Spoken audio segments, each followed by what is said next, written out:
Hello friends, my name is Vikas Verma. Today I will be learn about how to write a formula of the cylinder. Here is three formula of the basic. First is the curved surface area of cylinder and second is the total surface area of cylinder and third is the volume of cylinder. तो सबसे पहले हम लोग समझ लेते हैं इसका derive कैसे करेंगे और ये भी समझ लेते हैं कि सिलेंडर होता क्या है। जैसे मान लीजिए ये बॉटल है, तो इसमें मैंने कहा कि ये क्या है, ये सिलेंड्रिकल पार्ट ये वाली मतलब कर्व सरफेस एरिया है, ठीक है ना। तो अगर आपको कर्व सरफेस एरिया निकालना है, क्या निकालना है, कर्व सरफेस एरिया निकालना है। इसका मतलब ये एक रेक्टेंगल से ही बनाया गया होगा ये कर्व सरफेस एरिया कि नहीं। तो अगर मुझे इस ये रेक्टेंगल है, इस रेक्टेंगल का लेंथ और ब्रेथ पता चल जाए तो इस कर्व सरफेस कर्व बन जाएगा कि नहीं। तो इसका आप एरिया बता सकते हैं कि नहीं बता सकते हैं, बिल्कुल। तो हमने कहा ये हमारा क्या है, ये हमारा हाइट है और ये हमारा क्या सरकमफेरेंस है कि नहीं। जब इसको आप फोल्ड कर देंगे तो एक हमारा सिलेंडर बन जा रहा है कि नहीं। इसका मतलब ये ऊपर वाला पार्ट है, ये क्या है, this is a circumference of a circle. तो अगर आपको कर्व सरफेस एरिया निकालना है तो circumference of circle, circumference of circle, ठीक है ना, सर्कल इनटू इनटू हमने कहा ये दिया गया है, ये हमारा क्या हाइट है कि नहीं, ये हाइट है इनटू हाइट, ठीक है ना। तो सर्कमफेरेंस कहता है 2 पाई आर इनटू हाइट। तो यहां से हमारा फार्मूला आ जाएगा 2 पाई आर एच।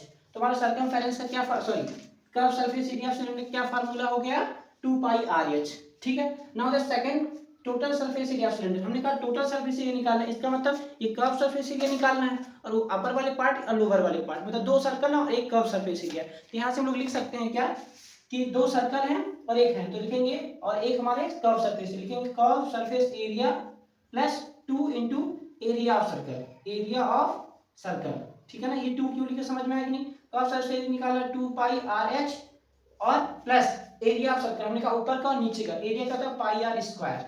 तो यहाँ से हम लोग कॉमन करेंगे तो क्या आ जाएगा, तो हमारे पे पाई आर कॉमन है, पाई आर कॉमन हो गया तो जाएगा 2 और यहाँ 2 भी था तो 2 हो गया, तो 2 भी कॉमन हो गया तो हमारे यहाँ पे मिलेगा 2 पाई आर कॉमन, तो h और यहाँ पे केवल r बचा।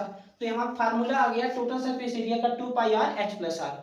हम now then third is volume of cylinder. अगर आपको वैल्यू निकालना है उसके अंदर कैपेसिटी कितनी है, तो हमने कहा उसका बेस का क्या है, बेस का एरिया क्या है, सर्कल है तो हो जाएगा बेस का एरिया मतलब हमारा क्या है, सर्कल का है, area of circle, area of circle, area of circle, circle into और हाइट कितनी है h। तो यहां से हम लिख सकते हैं area circle pi R square और इनटू h। तो हमारा आ गया वॉल्यूम क्या आ गया, पाई आर स्क्वायर h, ठीक है ना। और टोटल सरफेस एरिया क्या आ गया 2 पाई आर और ब्रैकेट में h प्लस आर और फर्स्ट वाला क्या था 2 पाई आर एच। ऐसे और तरह के आपको कॉन्सेप्ट जानना है कि कैसे फार्मूला डिराइव हुआ है, तो जानने के लिए मेरे चैनल को सब्सक्राइब करिए। अगर आप इंस्टाग्राम पे देख रहे हैं तो मुझे फॉलो करिए। Thanks for watching this video.